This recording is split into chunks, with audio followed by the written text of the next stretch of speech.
Towards the end of the Super Nintendo lifecycle, there was one more Castlevania game Konami had up their sleeve. Castlevania Dracula X is a bit of a black sheep in the series.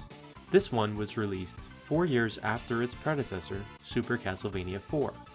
When this game first came out back in 1995, I remember seeing it for the first time at a friend's house thinking how great the graphics were and how amped I was to see this new Castlevania released on the Super Nintendo. Dracula X shares similar art style and gameplay to the PC Engine classic Rondo of Blood rather than a direct sequel to Super Castlevania 4. If anything, Dracula X almost feels like a 16-bit version of Castlevania 1 or 3 released on the NES. If you're into any of the NES titles, you'll definitely enjoy Dracula X. When I first heard the 16-bit versions of Vampire Hunter or Bloody Tears, I could do nothing but think Konami really did know how to get the best out of the Super Nintendo sound chip. Some of the backgrounds look great, especially on the first stage. Others were very bland, almost to the point where it looked unfinished at times. There are some hidden stage exits, which is definitely nice to see. Richter definitely has some improvements over his NES counterpart in the controls department. He can control his jump mid-air. I couldn't tell you how many times I would be committed to a jump in one of the 8-bit games, just to get knocked back by an enemy and fall to my death. He has the ability to jump onto a staircase. This can be useful to dodge the Medusa heads that spawn. There's 3 lives before Unlimited continues. There's also a password system, just in case you want to pick up where you left off.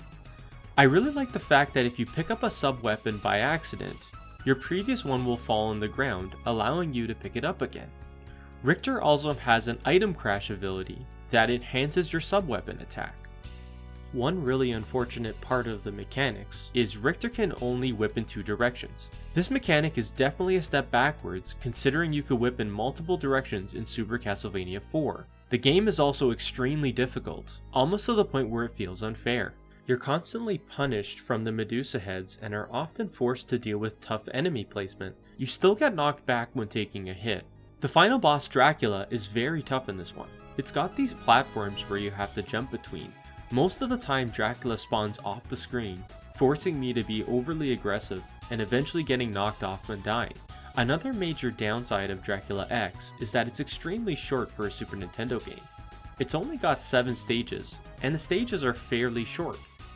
It feels like the difficulty of the game was ramped up to make the game feel longer to finish. Maria, the playable character in the PC Engine title Rondo of Blood, has also been excluded from this game. The pricing of this game here in North America has gone parabolic. You do have a few options to pick up a copy on the Wii U or 3DS virtual consoles. So, should you play it? I would only recommend Dracula X if you're sick of Super Castlevania 4 or enjoy the earlier NES titles. If you enjoy this type of content where I review retro video games, I would highly recommend you subscribe so you don't miss any future videos. I'm the Retro Kingpin, thanks for watching.